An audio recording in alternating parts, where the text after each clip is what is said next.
I think you are the most youngest politician అనుకుంటాను ఆ రోజుల్లో. మీరు హైలీ ఎడ్యుకేటెడ్గా ఉండి అనేకమైనటువంటి అవకాశాలు ఉన్నా కూడా ఏ నేపథ్యంలో మీరు రాజకీయాల్లోకి రావాలనిపించింది? నేను కాలేజీలో ఒక లెక్చరర్గా, అందులో కూడా పిసిసి ప్రెసిడెంట్గా వెంకటస్వామి గారు ఉన్నారండి. ఆయన కళాశాలలో పనిచేస్తూనే రామారావు గారికి ఆయన ఎప్పుడైతే పార్టీ పెడుతున్నారని చెప్పారో ఆ రోజున మార్చి 29 రోజున ఎమ్మెల్యే క్వార్టర్స్లో జరిగిన మొదటి సమావేశంలోనే నేను వెళ్ళి మైక్ తీసుకొని మాట్లాడానండి.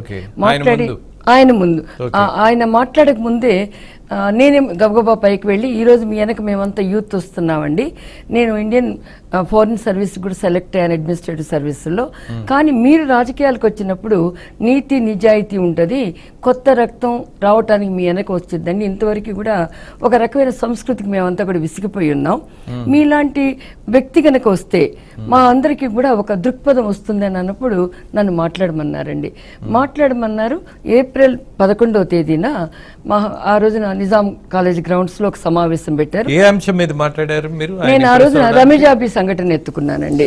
అప్పటికి హైదరాబాద్ అట్టుడికిపోయినట్టయింది కర్ఫ్యూలు, ఎక్కడ చూసినా కర్ఫ్యూలు, ఎటు చూసినా కూడా మహిళలకు భద్రత లేకుండా పోయిందండి. రమేజాబీ ఇన్సిడెంట్ అన్నది జరిగిన తర్వాత ఇంతవరకు న్యాయం జరగలేదు. ఒక మనిషి తన అధికారాన్ని నిలుపుకోవాలన్నప్పుడు మత కల్లోలాలు సృష్టిస్తున్నారు. రమేజాబీ ఒక స్త్రీ అయినప్పటికీ కూడా ఆమెను స్త్రీగా చూడకుండా ఒక మతం ఆపాదించే ప్రయత్నం కొనసాగించిందని, అలాగే తారకేశ్వరి సిన్హా ఈ విషయాలన్నీ ప్రస్తావించానండి. ఆయన వెంటనే ఏప్రిల్ 11వ తేదీన నా చేత మొట్టమొదటి తెలుగుదేశం అని అనౌన్స్ చేయించారండి. అర్ధరాత్రి స్వాతంత్రం వచ్చింది, కానీ ఆ స్వాతంత్ర వెలుగు రేఖలు ఈ రోజుకి కూడా సామాన్యుడికి అందలేదు. బాలబానుడై ఉదయబానుడై నందమూరి తారక రామారావు తెలుగుదేశంతో మీ ముందుకు వస్తున్నారని నా చేత మొదటి పాదం పెట్టించి, ఆ రోజు మాట్లాడిన వారిలో ఎవ్వరు కూడా ఈరోజు వేదిక మీద నాదేళ్ల భాస్కరరావు గారు నేనే మిగిలి ఉన్నామండి. ఇక అందరూ కానీ ఒకటి మాత్రం నిజమండి, అన్నయ్య నాకు చాలా, వసంత నాగేశ్వరరావు గారు 72 నుంచి మేము ఉద్యమంలో పాల్గొన్నాం. ఇక విక్రమ్ గారితో అయితే నాకు చాలా అఫిలియేషన్ అండి. ఇక మీరు మా అత్యంత ఆత్మీయులు.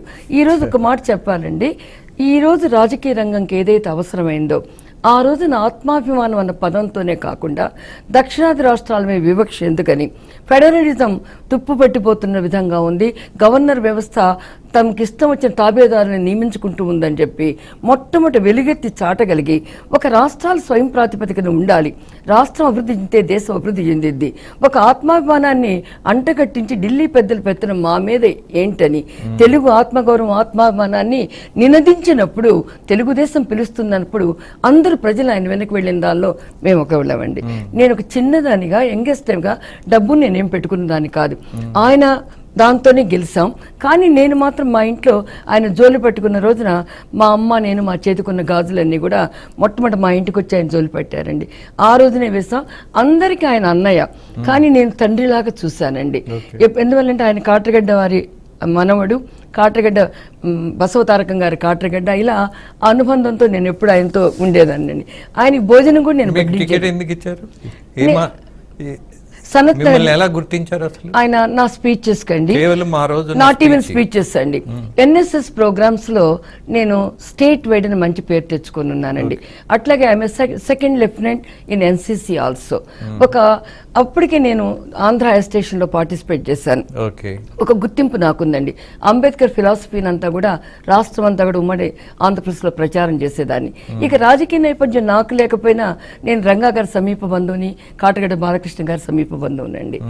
అందువల్ల కొంతవరకు తెలుసు, నాన్నగారు మిలిటరీలో ఉండటం, వీటన్నిటితో కూడా మాకు సనత్ నగర్ లో మంచి ప్రాబల్యం ఉంది.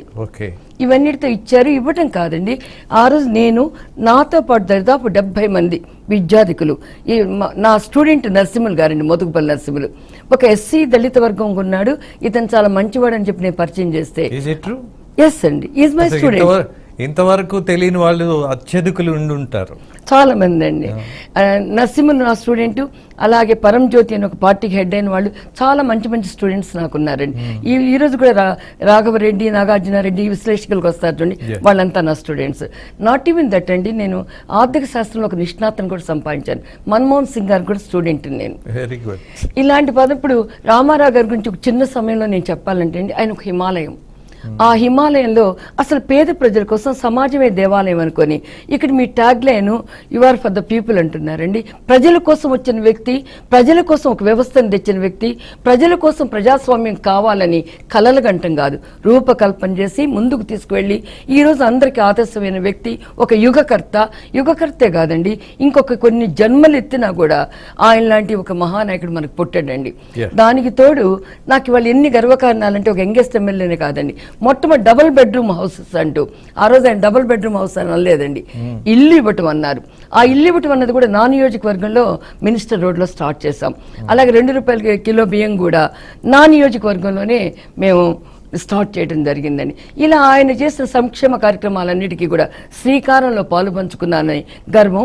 దానికి తోడు ఈరోజు నిజంగా చెప్పాలంటే అండి, మొన్న వ్యవస్థను చూసిన తర్వాత రాజకీయాల్లో డబ్బు ప్రభావం పెరిగిపోయి 500 కోట్లు 600 కోట్లు 1000 కోట్లు ఉన్న వ్యక్తే రాజకీయ నాయకుడు అవుతున్నాడు అన్నప్పుడు ఏమాత్రం నేపథ్యం లేని నాలాంటి అనేక మందిని, మా వసంత నాగేశ్వరరావు అంటే అప్పటికే వీర వసంతరాయుడు ఆయన, కానీ అంతగా ఇంకా మామూలు వ్యక్తులు అనేక మంది, తమ్మినేని సీతారాం కావచ్చు, కళా వెంకటరావు కావచ్చు, నేను కావచ్చు, అయ్యన్న పాత్రుడు కావచ్చు, ఇలాంటి వాళ్ళందరినీ తీసుకొచ్చి నా అదృష్టం తెలంగాణలో ఏకైక తెలుగుదేశం ఎమ్మెల్యేగా నేను గెలిచానండి.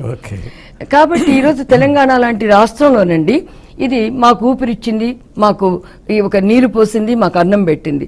ఈ రాష్ట్రంలో నేను చూసిందండి, పటేల్ పట్వారీ వ్యవస్థతో ప్రజలంతా కూడా బాధపడుతున్న సమయంలో ఆ దురహంకార కొరల్లోంచి బయటకు తీసుకొచ్చి సామాన్యుడికి రాజకీయాన్ని అందజేసి, దళితులకు రాజకీయాన్ని అందజేసి, బీసీలకు రాజ్యాధికారాన్ని ఇచ్చి, వారసత్వ రాజకీయాలు కాదని చెప్పి, పెట్టుబడిదారీ వ్యవస్థ రాజకీయాలు కాదని చెప్పి ప్రక్షాళన చేసింది మా మహనీయుడైనటువంటి నందమూరి తారక రామారావు గారు.